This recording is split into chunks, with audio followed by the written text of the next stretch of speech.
think that everyone's in now. This is an exciting night. Thank you, everyone, for taking time out of your evening and joining us. My name is Robin Zickman. I'm the founder of Decoding Dyslexia Idaho.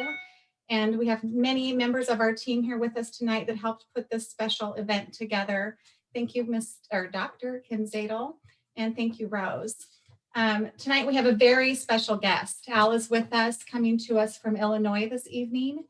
Al was born with a challenge, came from a less fortunate family, and he found himself with a challenge that would plague him for many years. He could not read anything.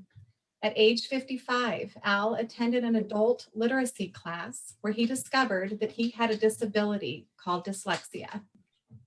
Finally, he started to understand it all, and Al discovered words. So we have a couple special guests here with us tonight, Jackie and Sean. I'm going to ask that they unmute themselves and introduce themselves, and we'll get started. Hi, everyone. My name is Jackie Maraska, and I'm Alby Lewis's daughter, and I'm a STEM instructional coach outside of Chicago. And Sean, if you want to introduce yourself too, and then I'll introduce my dad. Okay. Hi, my name's Sean Nank, and I'm in San Diego, California, more technically Carlsbad, California. So I will not mention the weather today, given where a lot of other people are. And just a couple other things about my dad that I'd love for you all to know before I formally introduce him as well. He did keep this secret for most all of his life, not only from most of the world. And the only people that knew the secret were his wife and his mom. And I didn't find out until I was a sophomore in college. At that point, after learning to read, he did tell the world. He also told Oprah. He was on the Oprah show for 3 times. So let me introduce my dad, Alby Lewis, and he'll say hello and introduce himself as well.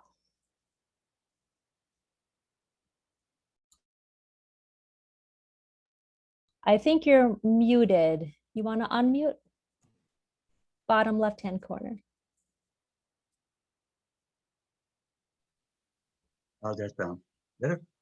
Perfect. Hey, Dad, somebody muted me. Somebody told me to be quiet, so I had to be quiet. So I have a tendency to talk too much. Oh, yes, we can start the journey. First, I want to say thank you, Kim, for inviting me. Of course, I'd like to thank Jackie and John, 2 doctors in mathematics. I'm real proud of them, especially my daughter and doctor. Anyway, shall I start my journey? Before you start that, Sean and I are just kind of going to frame your talk tonight, because we know we have a wide variety of people here in the audience. So at the end of this hour and a half, our goals are: number 1, so you can understand my dad's journey; number 2, connect his journey to your journey, whether or not you are a student, a parent. I think we have some grandparents on the call tonight, and we have a lot of educators. So welcome. Should I start my first journey? Almost. I think Sean has a few words. Okay, I'm sorry, Sean. That's okay, I'll make it fast. And the third one is to realize how you can make a difference, whatever role that you play, whether you have dyslexia yourself, if you're a parent or guardian of somebody who has dyslexia, or especially if you're a teacher, no matter what grade level, K through 12, monitoring for it, so you can bring resources to bear. And the other thing is one of the things that's unique about this is a lot of people have written a lot of books about this, but we never get to hear from the people who actually have dyslexia, really. So I've been teaching for a quarter of a century, and this is the first time that I've known somebody who had dyslexia, spent his whole life not being able to read, learned how to read, learned how to write, then wrote a book about it. So the thing that I love the most about his book when I first read it is the fact that it's from his point of view. It's his perspective of what it's like to be a student who has dyslexia and an adult who has dyslexia. And as we get ready for some stories, just kind of to plant the seed a little bit, I'm going to pitch that a disability isn't a disability unless we make it one. It can actually be framed as an ability if you bring the right resources to bear. And another, planting the seed, is that you're not the negative things others may have said about you, especially in an educational environment, because people don't know what they don't know. And sometimes people say things and they do not have all the information. So without further ado, We're going to start with my dad telling his journey about what it was like when he was in school. So that's his first set of stories. And I want to remind everyone that if you have a question for my dad, please feel free to type it in the chat. And Sean and I are going to keep an eye on that. And we do have a lot of questions that you all filled out in the survey. So we have those in mind as well. So we didn't forget about those. And some of those, they'll be answered already by his stories.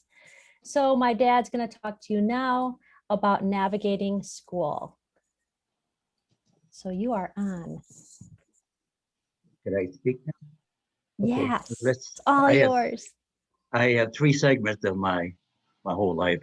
The first segment would be when I was so-called school. I was born. I don't remember when I was 5 or 6 years old. That I remember that I had issues. But the school that they put me into was ungraded school. For some reason, they felt that I didn't do well in reading. I guess in the sixth grade. But first grade, I'm 6 years old. I can't say grade because I was 6 years old. I was supposed to be in first grade. And I guess they found out that I had issues and they put me in the school that was ungraded. It was in somewhere in the city. And what I found out that I was in the back of the classroom and I guess I just didn't listen. Second, 7 years old, and I had the same problem. I got in the back of the classroom. Then I found out I was playing the drums. They said I should play the drums, or I just started playing the drum. I found out I was really getting really good. And by the time I was 8 years old, 9 years old, I was really playing the drums really good. And it seems like I didn't go anywhere when it comes to reading or anything else. I was a patrol boy in the streets. I was helping kids cross the street. But I don't understand why they just kept me in the back of the classroom and they just said that you got to do this, you do that. I don't remember a lot of my so-called school that I was in.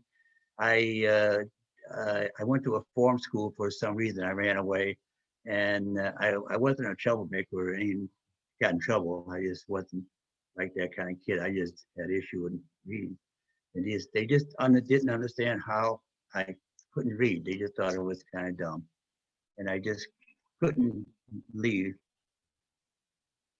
My wife is showing me something.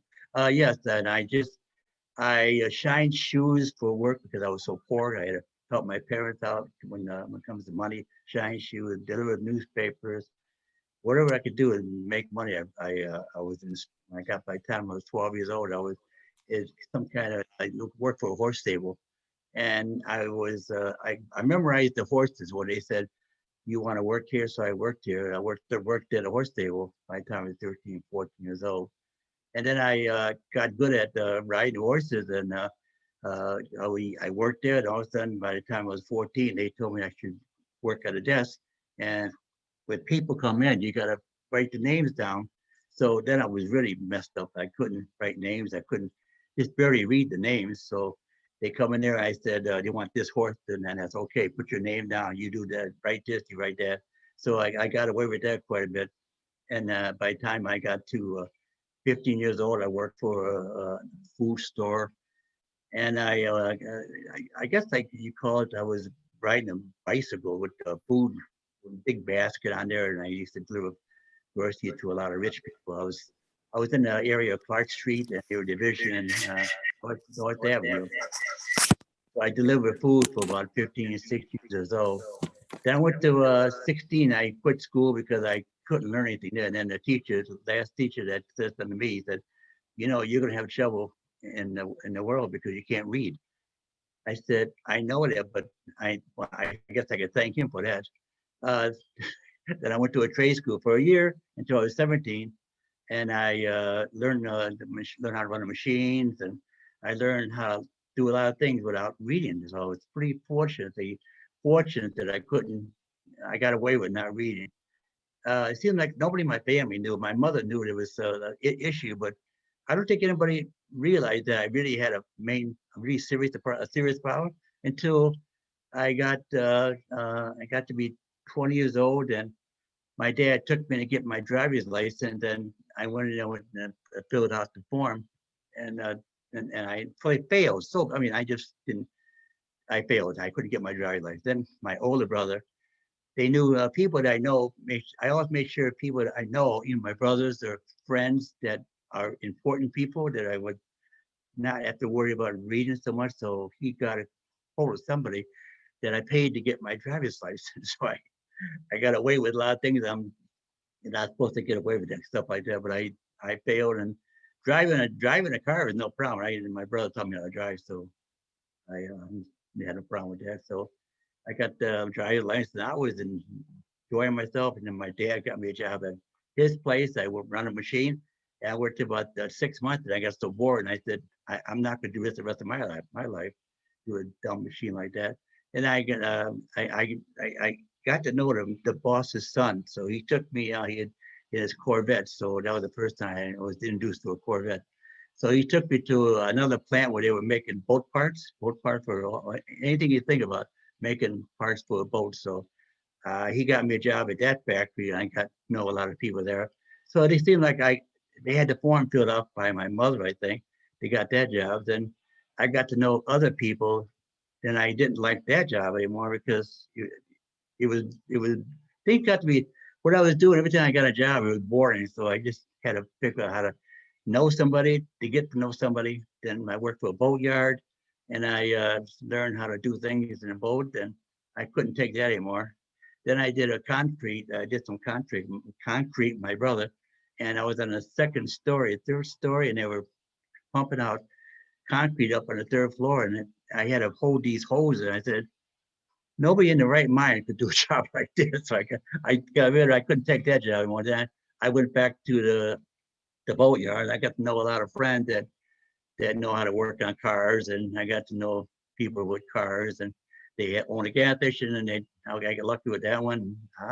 I got lucky. Even the credit cards, I had a guy fill it out, sign his name. I take it back in the room, and they took care of it. They just said you can do it. So that was my school years, and that's it. My school years. I have a question for you that I think some people might want to know the answer to. Thank you. What grade in school did you get to, and did you graduate from any of schools? First grade. I graduated first grade. First grade, but you were in first grade. grade for like 8 years or 8 years. something, Yes, right? I was. I never graduated. So but Oh, I was gonna say, that's so it. you left school to work, and you I said, see you later? left school to work. That's what my school days were over. I didn't learn nothing, so I had learned things on my own. But like I said, nowadays you cannot do this. It's so serious that you can't get away with what I got away with.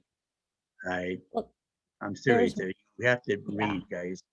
Everybody, you got to read. So I struggle even today. I'm never going to be a perfect reader.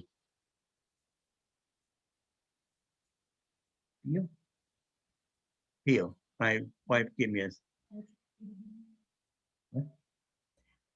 my wife is talking to me, so I'm sorry about that, but she's one of my, how do I feel? How do I feel in school? I felt, oh yeah, okay, good word. I felt that I was not wanted. I was not, what's the word for it? Okay, I'm sorry. I can't think of the word I'm thinking about. How I felt, I was mainly speaking, I didn't feel good at all. I just felt bad. I felt like I wasn't belonging. I didn't belong to,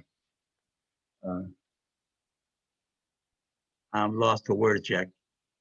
Yeah, What's the well, word I I'm think looking we understand, right? Because at that time you did not know that you had a reading disability. You did not know you had dyslexia, and you felt I it, just and knew you I didn't couldn't know read. what was wrong, right? And so you had to No, we make do. do. Okay. Yeah. So I think that's a great message. And we have a couple quotes from your book to share that we think that might, My, you know, yeah. talk to those points. And exactly. Sean will start us Yeah. off. Yeah. Yeah, So in that's the my first- journey to grade school and school when I was younger. That's the first segment. Okay, we finished with the first section. Are we going into the second one? Yep. In a second. Thank you so much. And We are it's going not- to the second one. Yeah, in a little minute, bit. because we have a breakout room we're going to ask everyone to participate in to kind of think about a couple of things from your perspective. Just hearing how my dad didn't feel like he belonged, and he didn't understand what was wrong with him at the time. And it turns out he had so many strengths, and he found a lot of them, even though he couldn't read.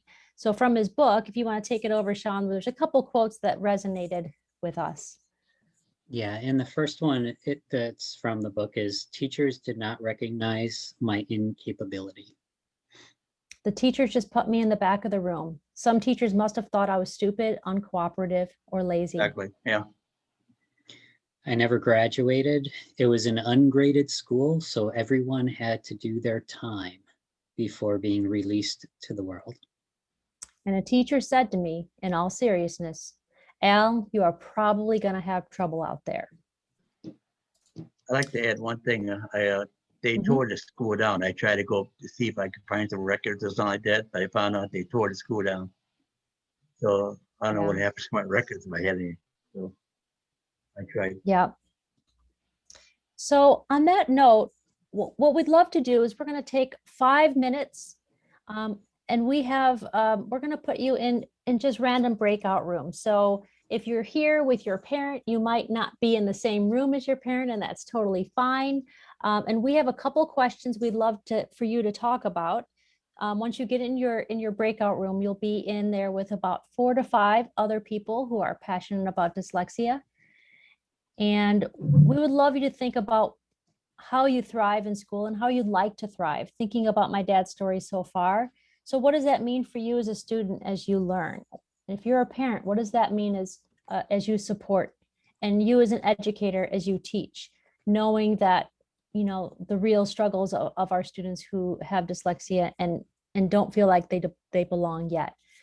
So in the chat, you'll see those questions, so you don't have to memorize them. So you'll see Sean's been doing random breakout rooms. And so when you get that invitation, if you can press join, and we'll just have a few minutes, you can say your name, and if you don't like those questions, you can chat about what you'd like, but those are prompts in case. Does anyone have any questions for us before we go to a room? Listening.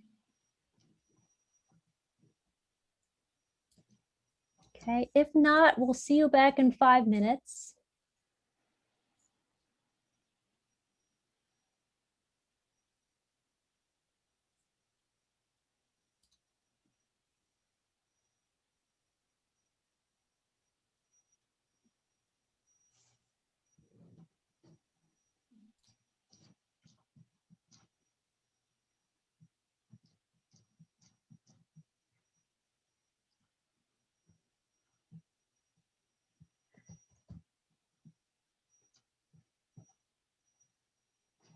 Are you there, Rachel? Did you get your breakout room?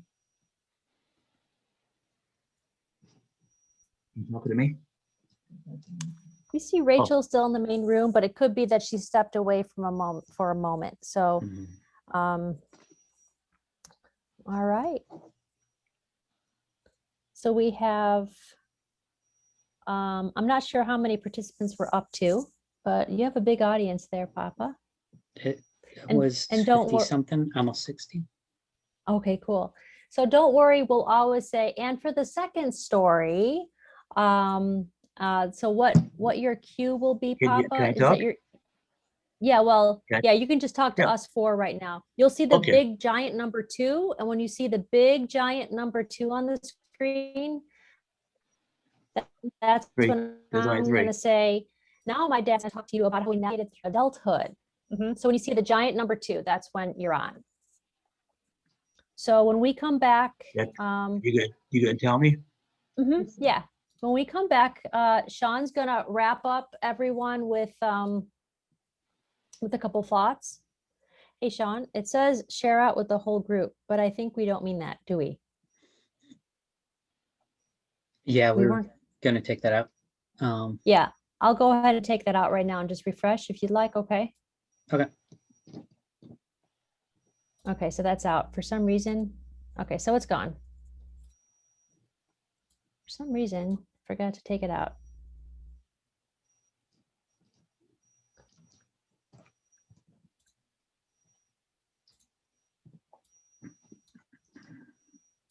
Okay, it's out of all of them.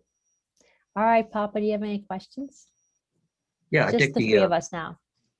I think I was a little on the remember the parts and bad parts, but I should have had more to talk about at the beginning where I felt a little more comfortable. I felt a little like a little nervous, not nervous, Yeah. just I lost my chain of thought. But I think the second segment is going to be quite interesting. So, Mai, if you want to come to the screen for a second. What, me? Yeah, because it's just the three of Sure. us or four of us now. Okay, Yeah. I don't know if you want to give him hints because it kind of distracts him. So I don't know if I that's noticed gonna. that. I know that, but the whole thing, the first segment was supposed to be about feelings. And he went Yeah. right into adulthood. Mhm. It's all right. Because if that happens again, I will ask questions that go back to feelings. So no problem. Yeah, because I have his Okay, so notes I on the slides. won't- Yeah, So I'm okay. thinking maybe because then he's like, wait, what? My wife's I know, talking to me. You didn't do that very discreetly, Al. Right. Okay, You were without everybody knowing I was talking. yeah, I know. I should have. You know what you can also do, is that you can, oh, well, no, it's all right. I think he'll be okay. I'm gonna jump into a breakout room and see how it's going. We get about 2 feel. minutes. Feel. Feel. All right. Yeah. Okay. Some other thing, don't we? Yeah.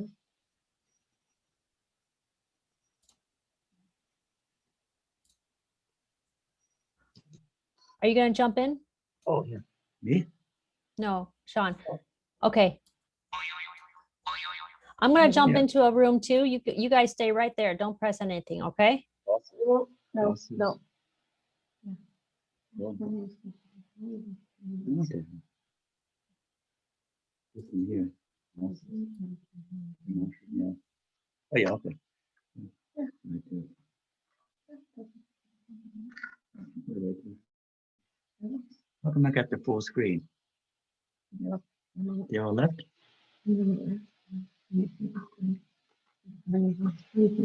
What?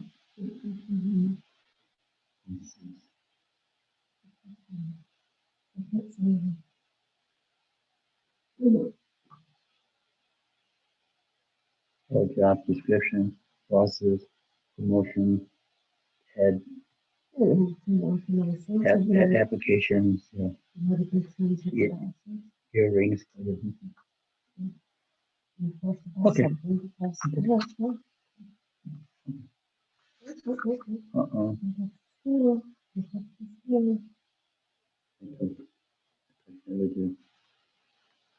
You're still there. I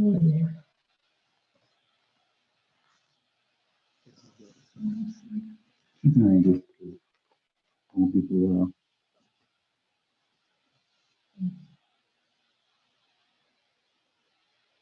I should put that touch this here. Yeah, but you always tell me, take something else and not gonna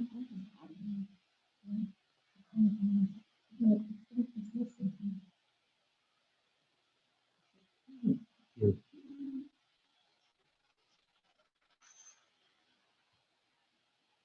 Okay. Yeah.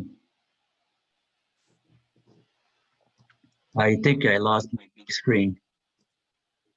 You Oh, there, Sean? that's because I paused it so that I could go in Oh. and check on a room, and they've had enough time.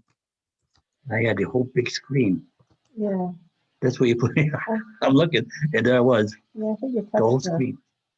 just like the mouse. Yeah. I'll go back to sharing it, and it'll pop right back into what it was before. Yeah, Where's Jackie at? Dan, don't worry about whatever you say. just go with it. It's cool. Okay, Your story. everybody's coming back. Yeah, I'll give you a countdown. Because some people come back a little early, but everybody will flood back in about 28 seconds. I'm trying to figure out when we're back to a face-to-face teaching everybody where you can actually come into a classroom. I want all my students to do what happens on Zoom, like flood into the classroom all at the same time, just like they do on Zoom. So in about 11 seconds, you'll see a whoosh of everybody coming in. I'm waving to some teachers in my district. Thanks for coming. Oops, you're muted, Jennifer. Thanks for coming. And everybody's back.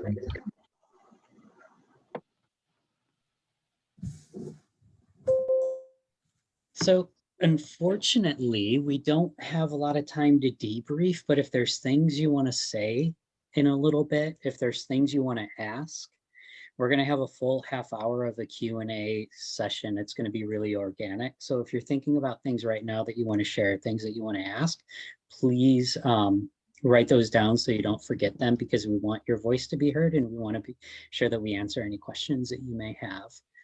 I'm just going to go really quickly before we go into story number 2, just to recap framing it in terms of what I was thinking when I was reading the book.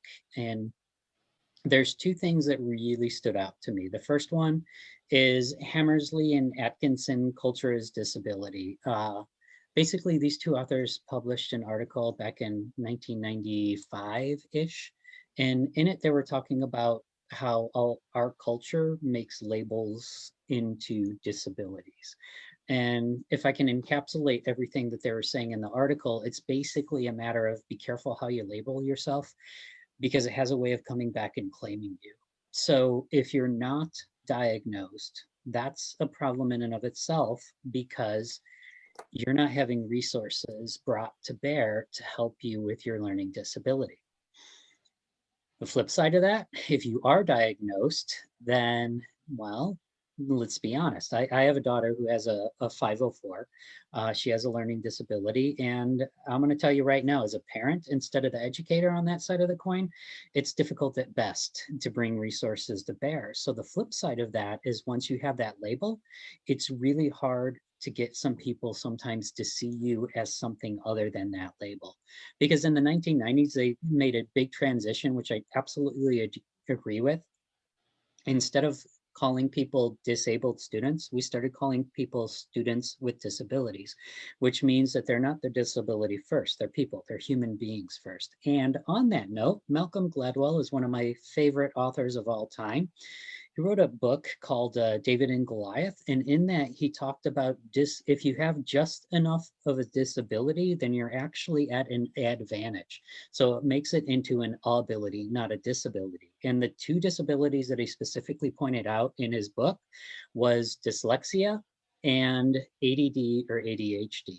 And that if you have either of those disabilities, now the thing is, if you have enough of that disability, but you have resources brought to bear, then you're going to thrive in once you catch up in the educational system, but in adulthood, you're one of the people who are going to stand out. There's a vast amount of CEOs who either had dyslexia or ADHD.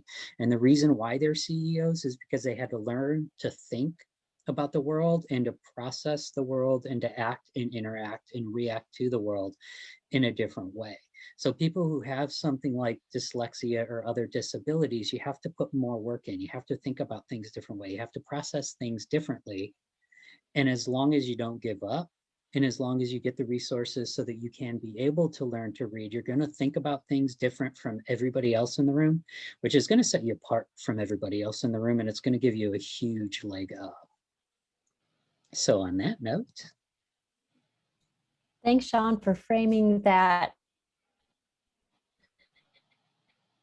The second set of stories is all about how my socially navigated through adulthood, through jobs and fooling everyone, including his best friends, his employers, me, his daughter, had no clue that he couldn't read because of his personality and all the wonderful ways he was able to, get around in the world and have a successful life with his optimism. So here's my dad to talk about how he did that and without being able to read at all.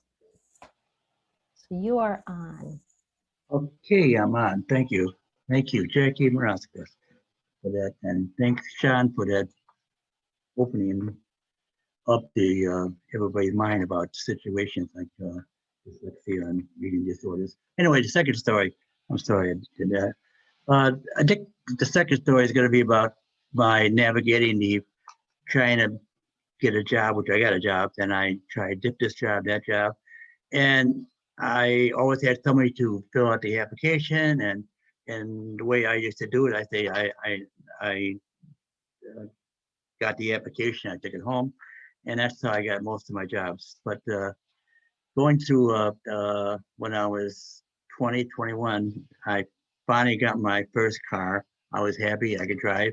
The only thing wrong with getting my car, I would drive and it was very difficult to read the street signs. So can you picture this, driving a car and you're trying to go somewhere and you having trouble reading the signs? So that was my hardest part of my, there we go. Figured, oh, that's why I couldn't see myself.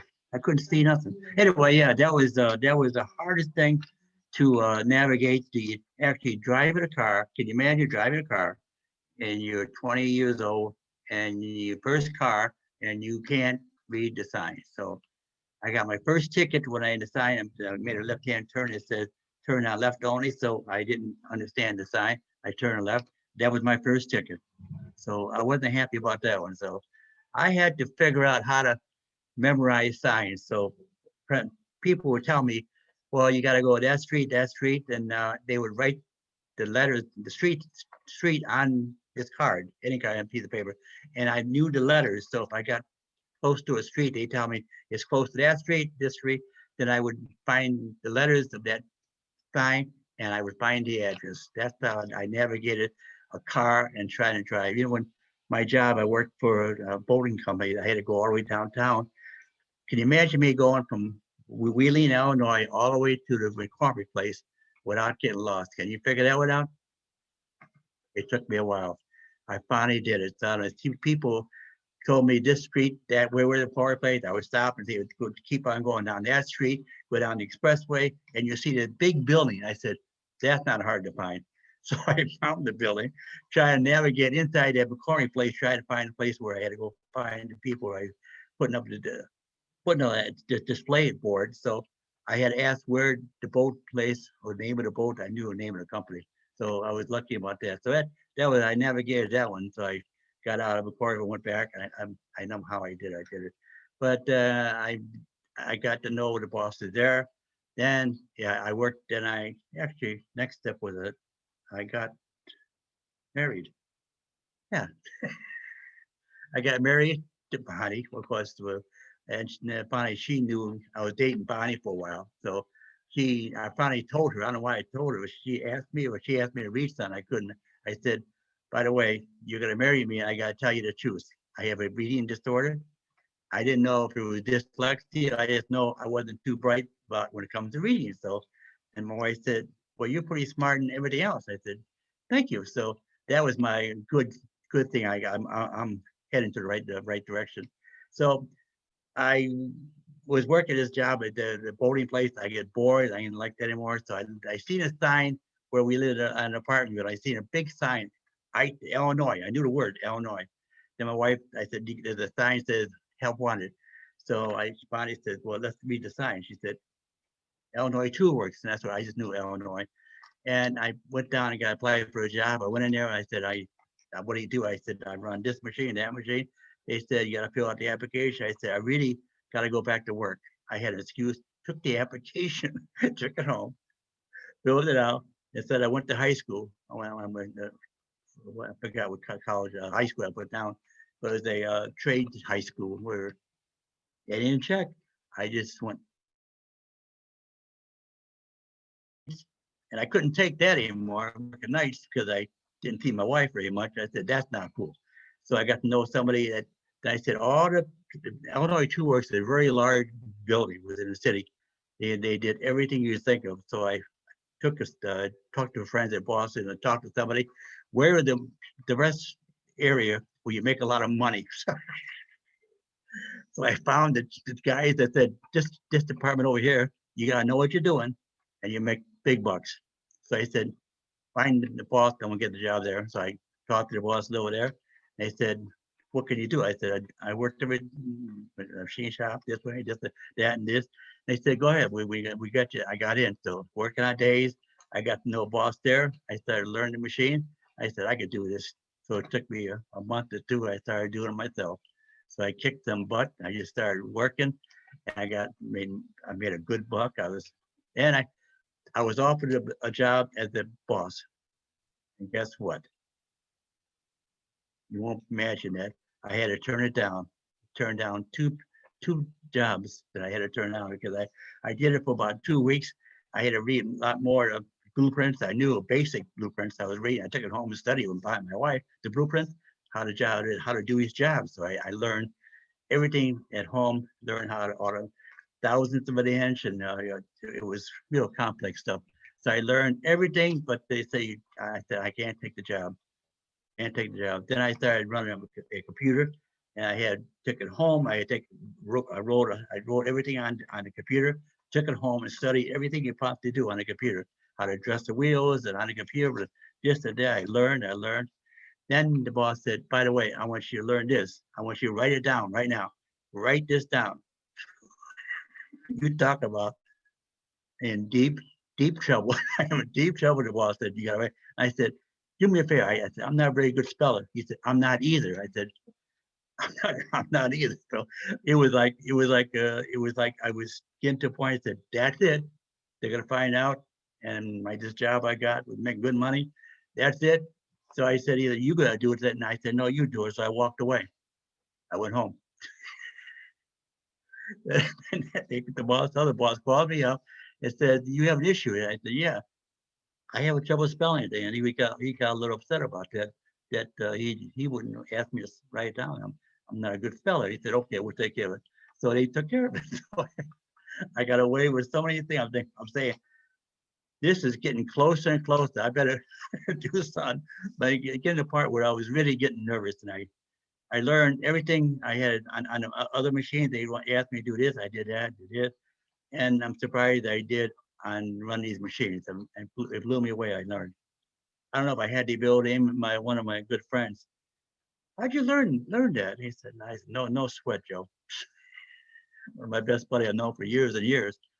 Then it got to the point where they're gonna move the ITW. They're gonna move this one section of the ITW into Wheeling, Illinois. So I said, I'm not gonna do it. I'm gonna retire pretty soon. They said, no, we can't. There's nothing for you. So I said, well, I guess I'm gonna just quit. I had a year to go, and they wanted me to go to Wisconsin to never do it. So this is what I mean when I got to know bosses.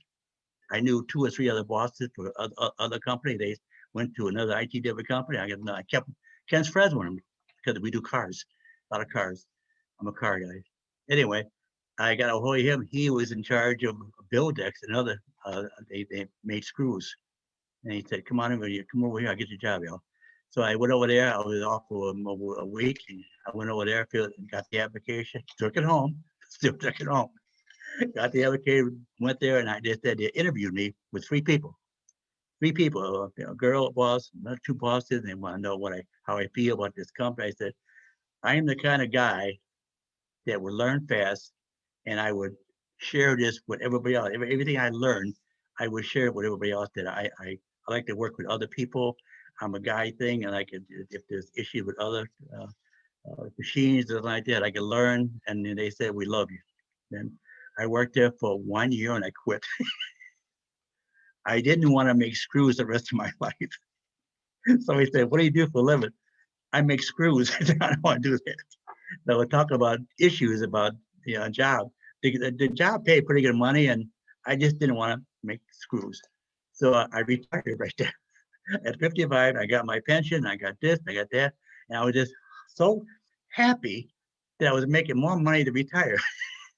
The pension that they're going to give me, I said, this is awesome. I was the happiest guy in the world. My wife and I said, I'm happy retired. I said, 55.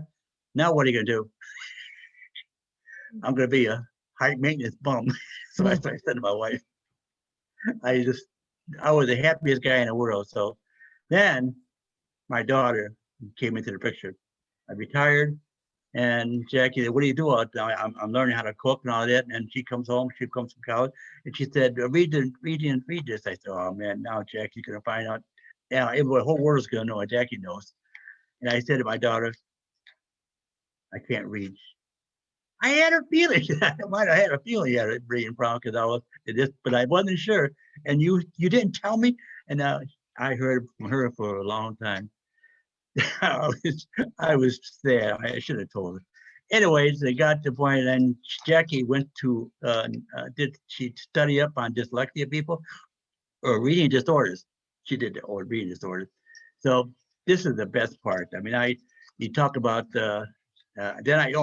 I think Bonnie and Jackie said learn how to read with that. What do you call that, Jackie? I think well, you learn. I think Jackie, do you know what that is? Jack? When you went to college to adult basic?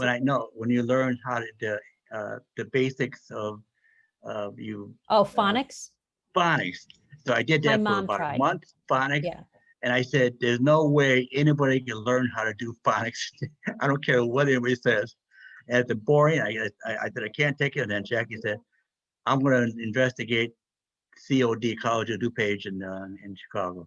And there was a course of dyslexia people, I believe. And they said, this is, and Jackie said, I want to take it. Do you want to learn how to read? Do you really want to learn how to read? And I said, Jackie, do you think I could be able to learn how to read? And Jackie said, and I said, maybe I could. I want to try it. But yeah, that's the funniest part when going to school with Jackie and going, do you want to do that, Jackie, with this one? Sure, I No? will finish that story. Yeah. And like he This is said, good. it was in college when he, in all seriousness, I was in the kitchen, and when I said, no, I'm busy, I can't read this TV dinner directions. And Oh, no, I he thought looked you at me- wanted. Yeah. Oh, yeah. Just reiterating that I had no idea, right? When you first told me. Okay, yeah. And Yes. so, and he's right. I knew that there was an adult education program. And I think that's the story you're thinking about. And I said, I'll go Yes. with you, and we will get you enrolled in adult basic education. Other grown-ups like you haven't read. So we went to the window, and the lady said, well, your dad has to take a test. This is what it looks like. And he's got to sit over here and take a test. And I said, he can't read at all. Like he wasn't even at kindergarten level. So he didn't know that B makes but, This is et cetera. serious. And This is and serious. she said, well, he has to still take it. And I said, well, if you may. So we went back a couple times, and I finally had to be firm and, a little bit out of my normal personality. I'm like, listen, if you are going to make him sit there, hold a pencil and stare at a piece of paper, he will never come back. And the lady said, all right, come on back. And so then he met his teacher, whose name was Renea. And then, his life was forever changed because they were willing to take him without having that, assessment. And I'm so glad I was there to be his advocate, or else, he might have just said, all right, I'm done. So, the teachers on the call and the parents, we're so happy that you are advocates for the children who can't, and grown-ups sometimes, right? Who just need that helping hand, that assistance, that support, to give them the little nudge when the system is not. So, But yeah. this is, we're going into the second segment, Jackie. I know this is. Yep, going in- no worries. This is organic. But did you want to tell them why my mom got before we close up this section, why and how she got a pair of earrings after a skiing trip? Oh, no, I'm just saying that this is, Oh, this sure. is- That's part of the Yeah, okay. the last segment. It's no problem. okay. Our last, yeah. But did you want to share the skiing story about? Well, I'd like to go back. I'd like to go back to school first. My mom ended up getting earrings, to and how you.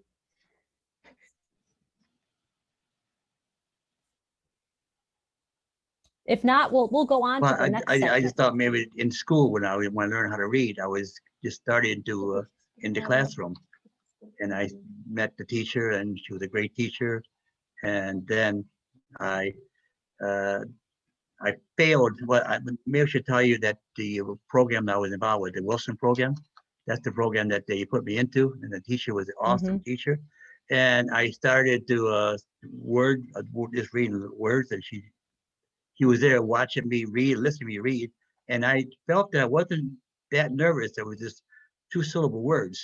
I was new at that first thing I was learning, two-syllable words, or one-syllable word, the to all the basic words. And she was going through with me, and I missed two or three of them, and I didn't know them all. And she said, "Well, now I know where you're at. You're going to start with book one." There's a book one and a reading book and a workbook. It's from 1 to 12. So the first book they gave me, I started the first class. I was about 4 or 5 people sitting there with me, and I was nervous. I wasn't going to read with a bunch of people, but these are older people, older guys and girls. And I sat there and I got through a couple words. Then she said, "Well, why don't we wait until you work with the workbook or read the first book, and just I work with you every day the days that I was there." So I actually this, the first book I started working on. By the time I got finished with it, then I failed the first grade. So I was upset that I finished one book, but I took a test after the first book. Don't forget, this is first grade reading now. I failed the first grade test. And you talk about somebody that feels bad about, here I am, 55 years old, got a book, the workbook and the reader, and the teacher gave me the test after the book, and she noticed that I was having trouble with it, and she said, "Well, you failed." I said, "I failed. What do I do now?" But getting back to the book now, when it came to the workbook, it was like a first grade work, and it's like you had to read the instruction how to do the book, how to do the first page, second page.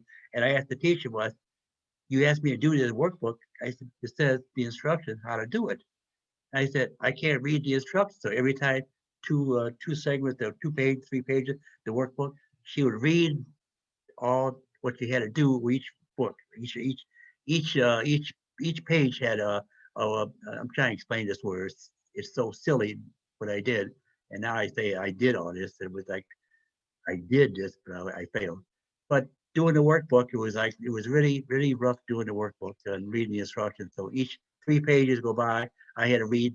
She read the instruction. I would take it home, do 3 or 4 pages, and I knew how to do the workbook. Circle each letter, circle the vowel, and underline something.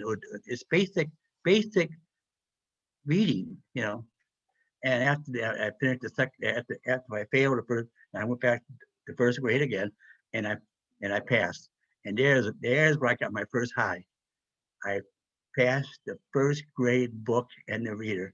You talk about I had goosebumps. I would go home. I would go home and I would say, I would say the most beautiful feeling that anybody could possibly feel that I felt at 55, 56 years old, that I was on a high. I was on a big high. I could read first grade reading, basically all the vowels. And you know how I had to learn the vowels? You know how I did it? She gave us a tape with all the sounds. I had played it in the car. I played the tape with A, F, B, but B. I'm serious. I'm just sorry. I'm a little, I'm excited, but I'm thinking back what happened. I just feel great now because what I had to go through and what I could tell you guys or anybody that's gonna have reading issues, it's the high that you can't even imagine how it feels that you can't read very well. And always, even I'm never gonna be a great reader. I say that, but I do the basic reading. I read signs. You talk about a high that a 55-year-old guy gets I could read basic reading. So in the car, I listened to all the sounds. Then when I was in the car after second grade, third grade, I was in the car reading all the signs. I would read, and Bonnie would drive the car, so I would read the signs. Every sign I see, I could pronounce each sound. Sometimes I was even the tapping sounds. You teach your the tapping sound. As you do each syllable, as you count, you tap out each sound as you read. So you memorize each sound that you did. And the hardest part when it comes to nonsense, where you talk about nonsense word, you ever try to read a nonsense word? Say the say the sounds. You, I was actually struggling reading a nonsense sound because the word is not pronounced the way it should be pronounced. It's so just sounds, each syllable. You would say the sounds and you tap it out. I had to tap out. I was even tapping. When I got home, I was tapping. What if I could my fingers? I tapping sound, and repeating also. What I got good at is that she would have a tape that she would give us with a sentence, a sentence. I would read, she'd tell me the sentence. I had to write the sentence down. Now we're talking about 2 or 3 syllable words, simple words. Al, do you have a job? Or will you, will that be a good thing to do? And I would spell it out. Also, I had to work with a gentleman that came in that could not read. He was worse than I was. I thought I was bad. This guy, he came in, the teacher said, go talk to Al because he was the kind of guy that you could talk to, and I could talk to anybody. So I started off with the ring. I'm on 2. I'm on 2. Okay, I'm on 2. That's 2. You confused me now. Okay. We've transferred to the 3rd story because you're talking now about how you learned to read and all the practices that helped you most. So it's That's the hardest totally thing there is. cool. Yeah. Yeah, and if you want to tell us about your buddy Frank and how you were able to then teach him, I think Yeah. that's one of the That's what I thought coolest that was part of that important story.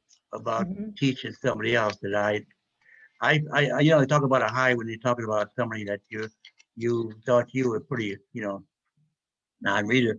He came in, and we had 2 little words. Well, I would practice. He'll read, I read. He'll read, I read.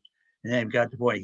I said, your turn to read. He couldn't read. I could, 2, 4, all the simple words.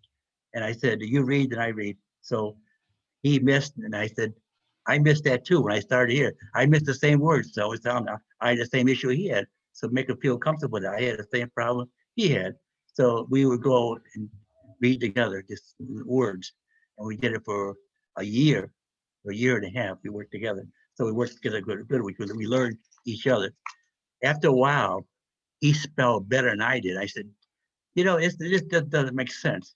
And I said, Frank, you're spelling better than I am. And I practice as much as you do. And he was spelling almost better than I was. So we used to have a competition. We reading to read each other. So we read, I got nervous with reading to other people. So at first it was a little rough, but then we were all in the same boat. So we had reading issues, and we were all reading book 4, book 5, and we started to get really good. So I felt comfortable reading with other people that had reading issues. So if a child has reading issues, they put them in an area that with other students that have reading issues a lot easier. I'm not the only person that has dyslexia. I didn't know I had dyslexia until I took a 14-hour test to find out I had dyslexia. So I don't know what the testing system that they have nowadays, but I always called, instead of dyslexia, just call it reading disorder. But I found out saying when I had to fill a form out in the doctor's office because she was working and I had to go to the doctor's office, they said, fill the form. I said, sorry. And I felt so high. I said, I got a reading disorder. I had dyslexia. Oh, and they were always so nice to me. I said, can I fill it out as much as I can? And I give it back to her. And she said, you did a good job. So you talk about being high. I was high a lot when it was comes to reading. So it's like a new world when it comes to reading disorders and just it's a new world for me. Even today, I still struggle with reading, but I give it a shot. My wife said, my wife, I said, what's the word? Well, you figure it out. So I try to figure it out each syllable, and I figured out, tap it out sometimes, each syllable. And are we still in the book, Jackie? Should we still talk about the book? I got to one book they called book 7. Book 7 would be a book that you progress into maybe 5th grade reading. So I got a test. I was at 4.5 reading level.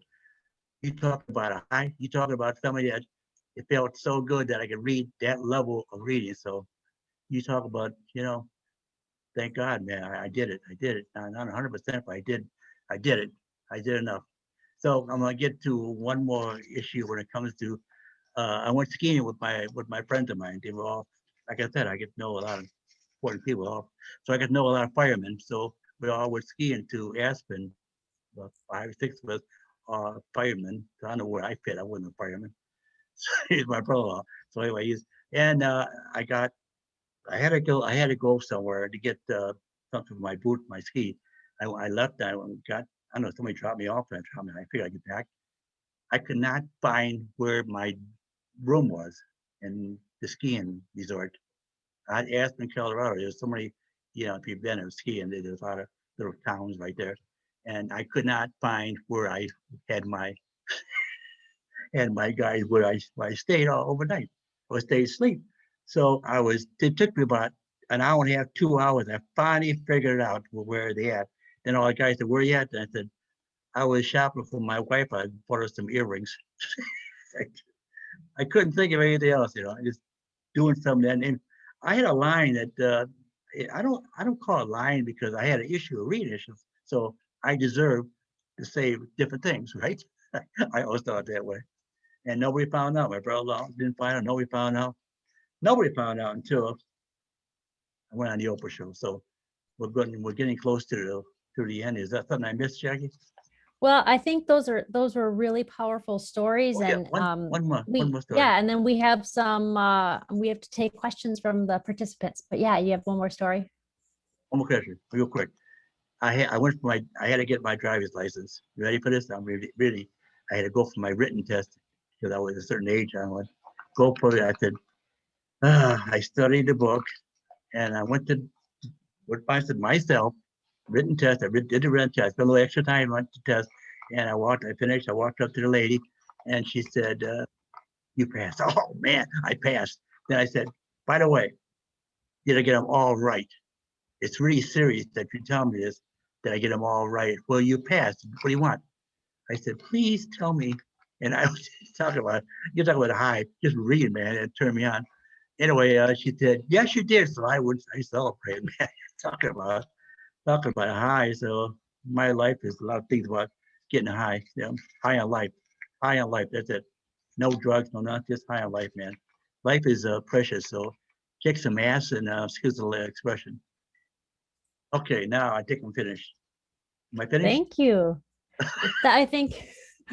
I think those are great stories, and we have a couple things planned, and maybe we can get Kim, Dr. Zeidel's opinion on if we should skip to questions and answers, and what's our other choices, Sean? I see Kim. Well, and if we want to let the attendees decide, you can go into a breakout group, or we can go into the Q&A session, or we can show you an inspirational video. Since we were probably going to have to edit out the video, why don't we go on? And then if we have time at the end, do the video. Awesome. We also have an Oprah video, and we also have a drummer video that's also inspirational. So that's just a couple minutes. We can also do that one right now to cap up everything. Yeah, let's do the drummer video. Yeah. Okay. And then we'll cap up with some quotes. That's what I did when I was in school. I played a drum. I thought it was kind of cool. Oh, I'm not going to talk. I'm sorry. Okay. So for the drummer video, I'm not going to say much about it at all. I'm just going to play it because it's a really nice inspirational video. It's just recapping up that aspect of a disability is not a disability, and that it could really be an ability. So I'm going to size my screen again so you can see this. And if you don't hear the sound, please tell me right away that you don't hear the sound so I can stop share and share again so you can hear the sound. Without further ado, I'll play this. I have a lot of memories from when I was a child. One that's always stuck out to me though was when I was about 10 years old and I was in school and I struggled. And I didn't struggle with English, math, or science. I struggled holding still. And I would try to listen and focus and process ideas, but I couldn't help myself. And to be honest, I would sit there and then I would just start tapping. And the students in the class would look at me and they'd say, "Hey, stop tapping." A lot of the time, I didn't even realize I was doing it. And then eventually even the teachers got after me and they would yell at me and they'd say, "Clint, you have to stop tapping." It got so bad that I got sent to the principal's office for tapping. And he said to me, "Okay, maybe when you go back to class, just try sitting on your hands." And so I did. I went back to class, and when I felt myself starting to tap, I did this. I sat on my hands. And that worked for about 5 seconds. One time I was tapping in class, and my teacher, Mr. Jensen, he looked at me and he yelled. And he said, "Clint, stay after class." And I thought to myself, this is it. I am done. Now, I've always been the type of person that believes that a single moment in time can change a person's life. And this was one of those moments for me, and I will never forget it. And so I was sitting there with Mr. Jensen and an empty classroom. And he walked past me and he sat next to his desk and he said, "Clint, come here. I want to talk to you." And as he looked me right in the eye, he said, "Now, I need you to know something. You're not in trouble. But I do have just one question that I have to ask you." And he asked, he said, "Have you ever thought about playing the drums?" And in that moment, Mr. Jensen, he leaned back and he opened the top drawer of his desk. And he reached in and he pulled out my very first pair of drumsticks. And he held them in his hands and he looked at me and he said, "Hey, Clint, you're not a problem. I think you're a drummer."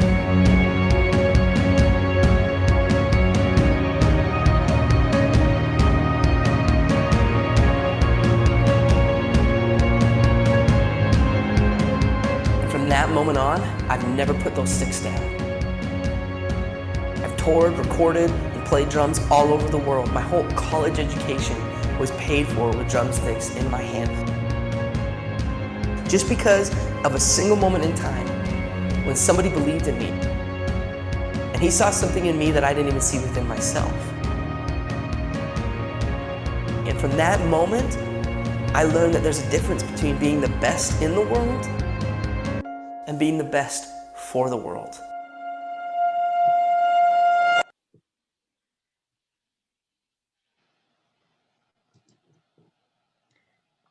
And as I resize the screen and transition to another slide, I'll just cap that off real quick by saying your abilities or disabilities, or is somebody's ability to read and be well in school, are not indicative of their worth as human beings.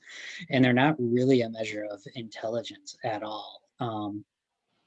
The thing that I think of the most when I see this video is, what if somebody's perceived greatest weakness actually turns out to be their greatest strength? Because nobody's good at everything and we all have our strengths, but that really resonates with me in that regard. So let's just cap this off and go to questions. Awesome. You want to do the 2 quotes before we go to questions? I think you wanted to read for us. Oh, yeah, okay. Okay. Here are 2 quotes that Sean wrote for me. Thank you, Sean. "Don't listen so much to those who know little about you. Listen to the ones who know you most. Measure yourself through your eyes instead of the eyes of others." That's it. Very good. Thank you, John. And now we would love to take questions. My dad's here to answer any questions you have.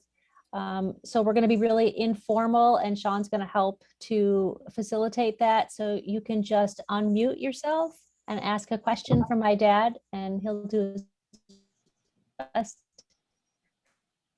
to answer as many as we can. from our participants today?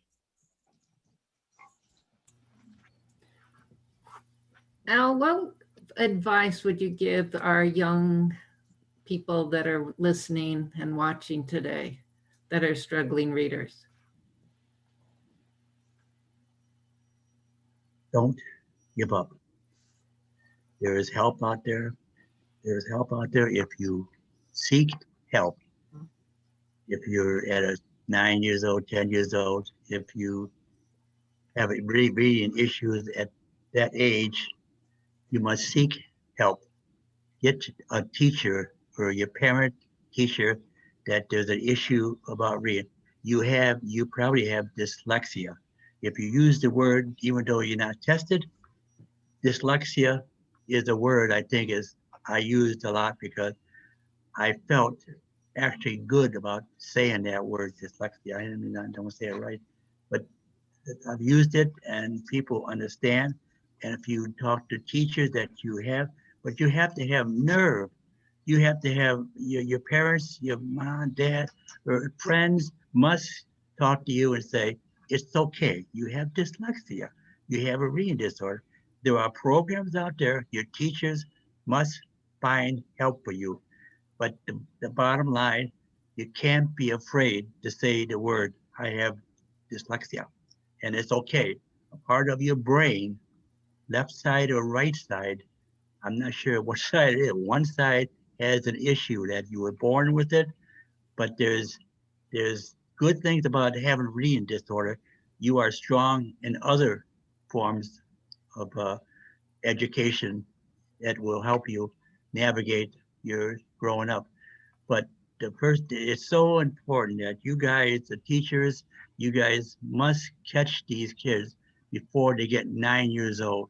And if they're that far along and 9 years old, 10 years old, but if you have to say the magic word, it's okay.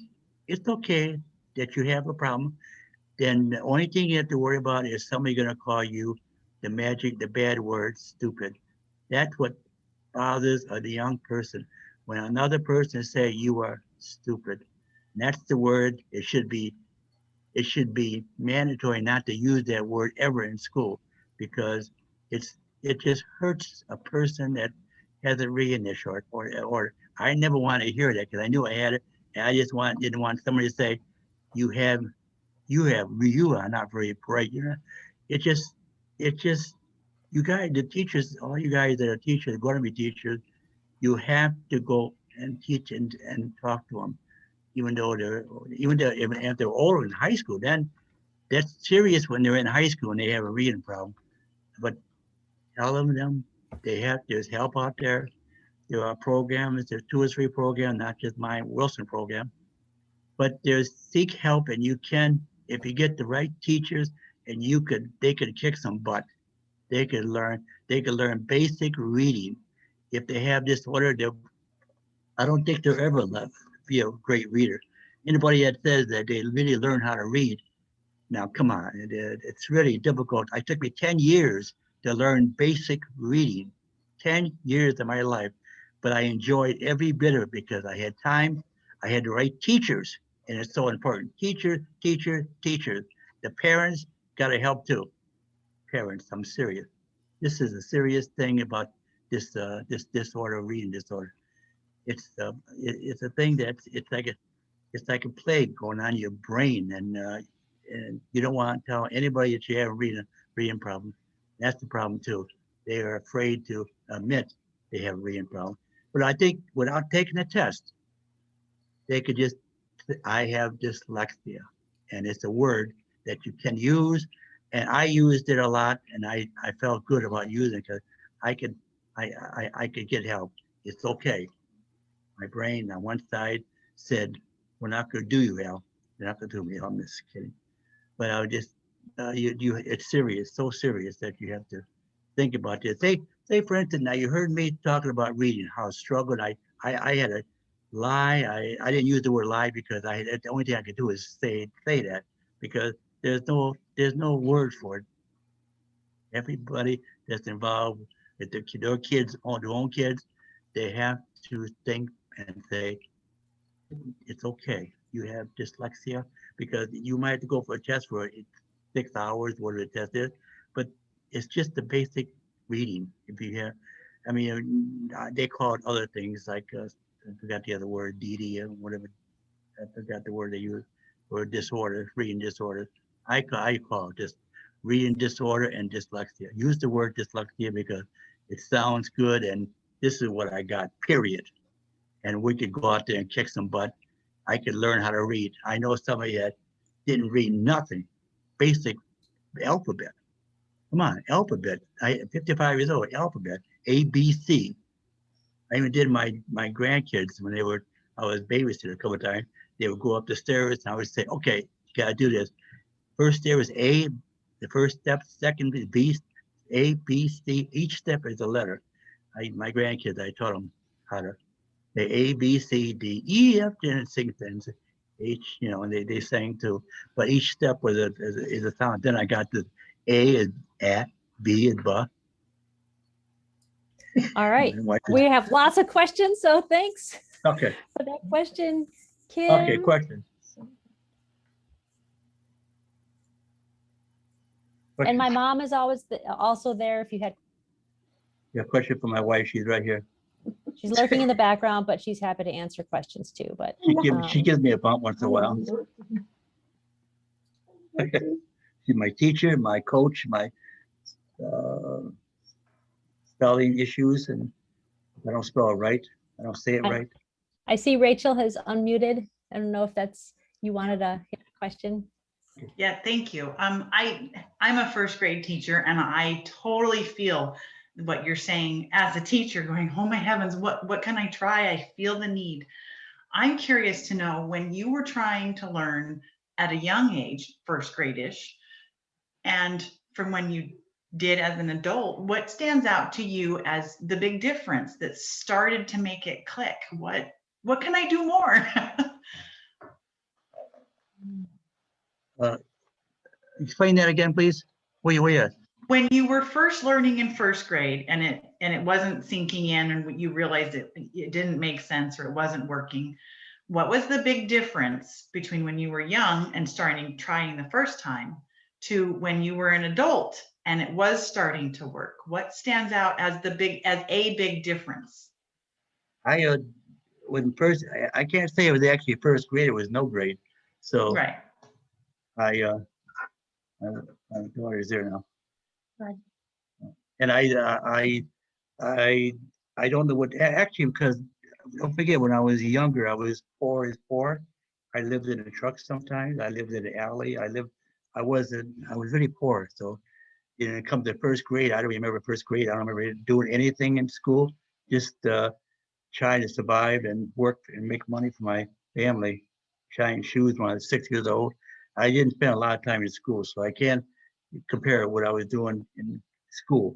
But I can only compare what I was in school when I was in school in COD, and I learned how to read. I can't compare that with anything. I don't remember much of anything when I was in not first grade, second grade. I was just trying to survive and help my parents to live and eat food. I mean, just trying to make money so they could eat.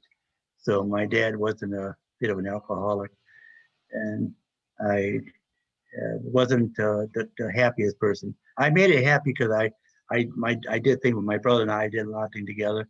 We worked and did it and made money just to survive. So I can't compare anything in school when I was younger because I can't compare. I can only compare what I learned when first grade when I was 55 years old.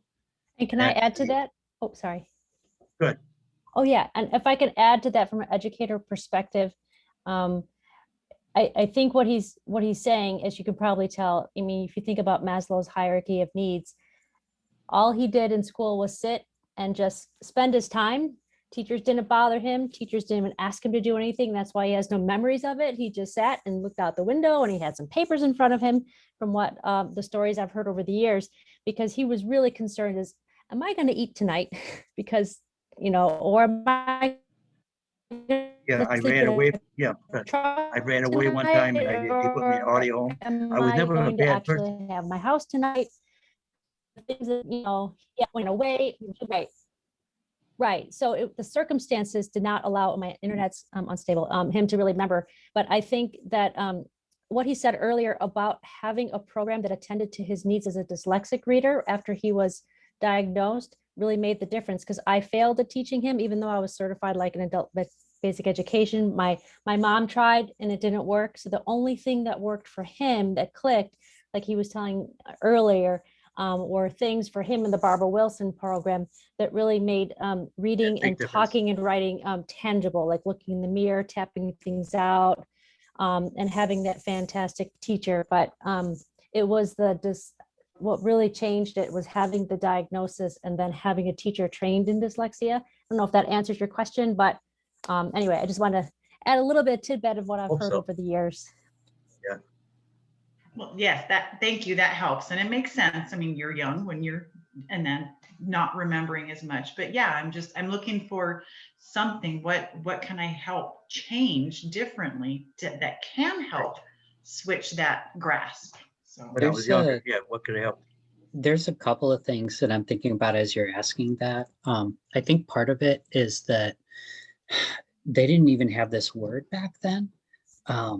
So it was really difficult because people just thought, well, you can read or you can't read, and that was it, and that was that. Right now, I think one of the biggest things that we can do, especially early on, I mean, I'll just cut the chase and be as honest in my perspective as possible. I don't know if it's right, but a lot of teachers don't have any training at all in not just diagnosing, but identifying any type of disability. So I think one of the biggest things is if a student ever disengages for any reason at all, it's all about the relationships. It's all about just talking to them and seeing what's going on, because maybe all it would have taken is somebody going up and having a conversation with Al in first or second grade so that they could find out that he couldn't read and that was the crux of what the behaviors are.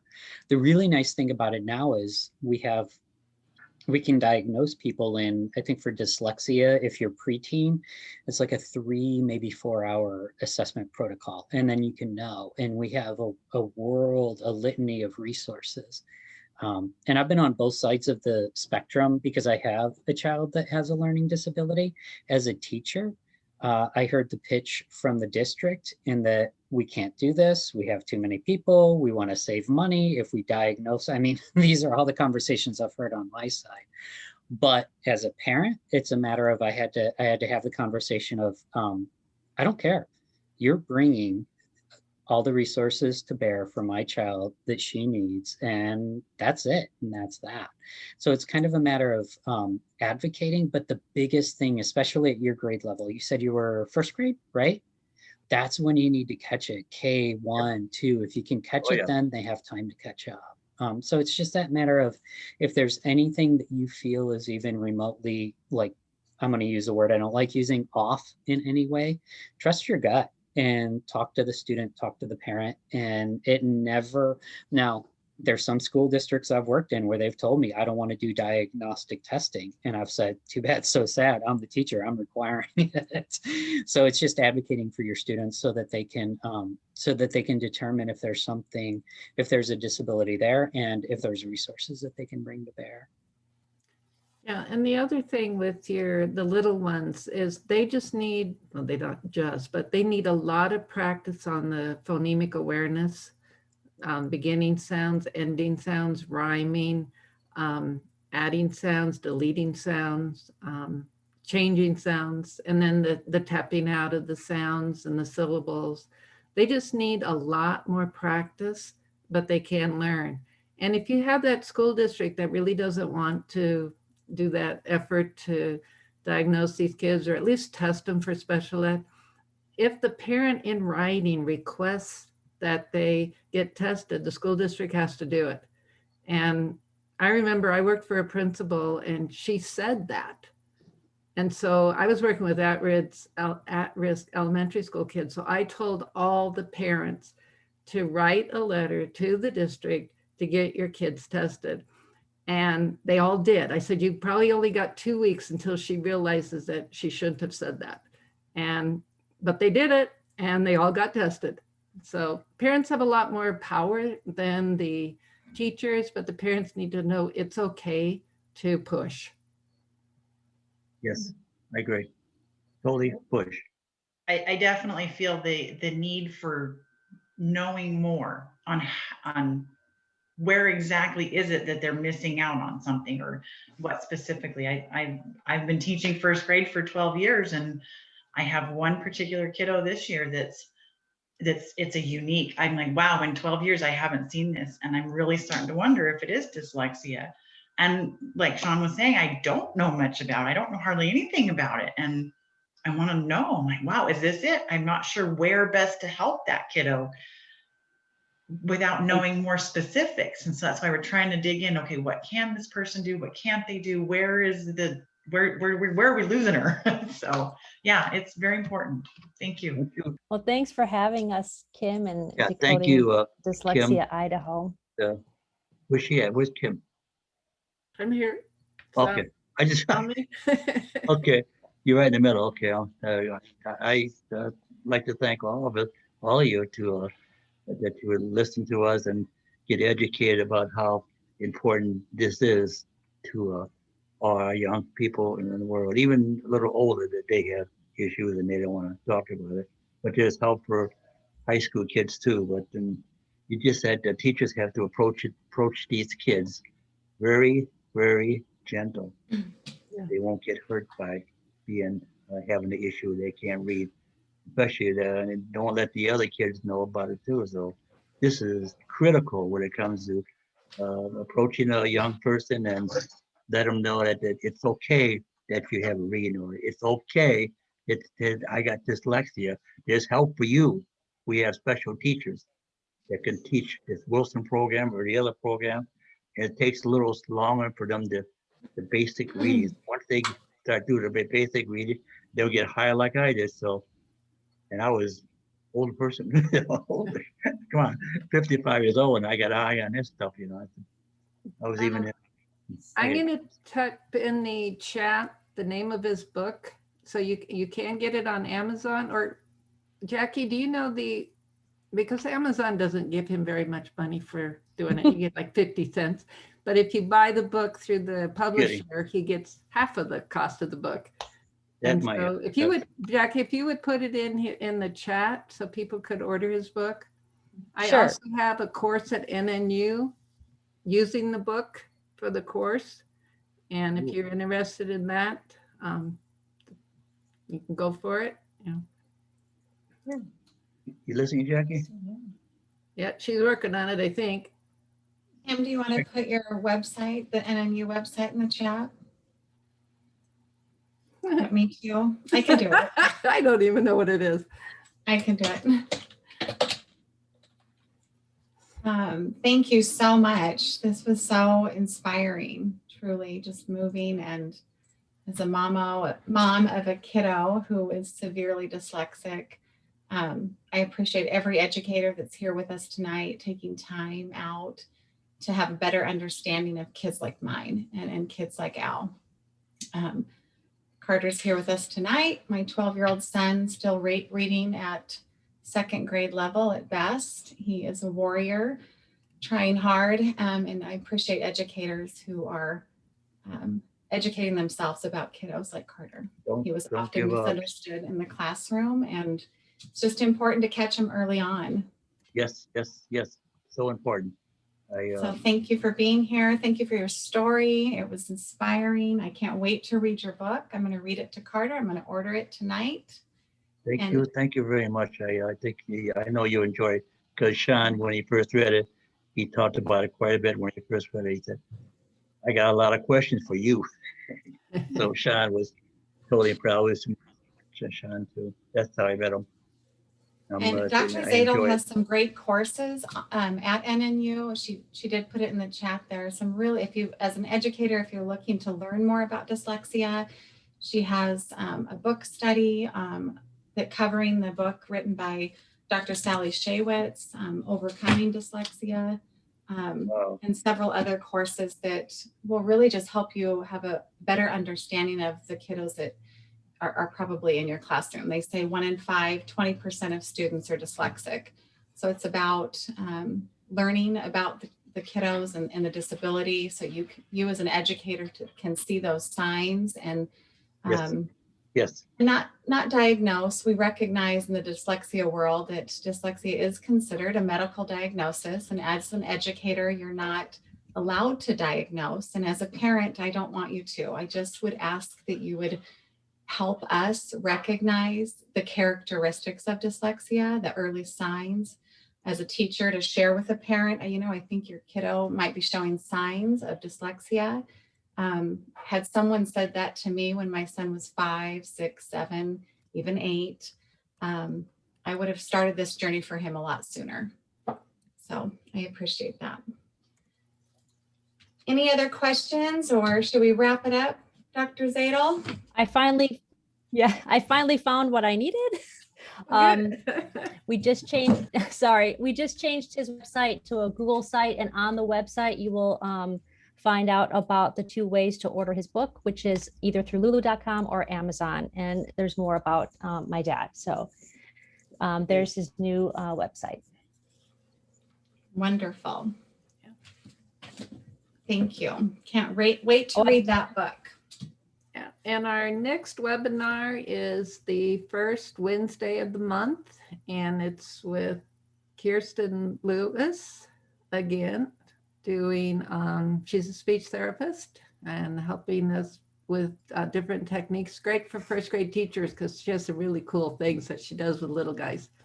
So if you're interested, sign up for that one. And then we're working on for other speakers for May and June. So just keep watching our website and just tell everybody you know so that we can get more people educated about what dyslexia is. And there is another one coming up May 4th with Dr. Louisa Motes and a couple other people. And it's on the website, right, Robin? Yes. That one. So Under there's the events tab on our website is where you can go to find out what we're doing. All of our courses are, for now, most of them are through Zoom, so we can reach people across outside of Idaho. So yeah, check our website. We're always posting upcoming events and trainings. And as Kim said, the one next month is with a speech language pathologist who saw kiddos that she was servicing that had speech issues and saw this other gap in reading and took it upon herself to educate herself and become a dyslexic specialist.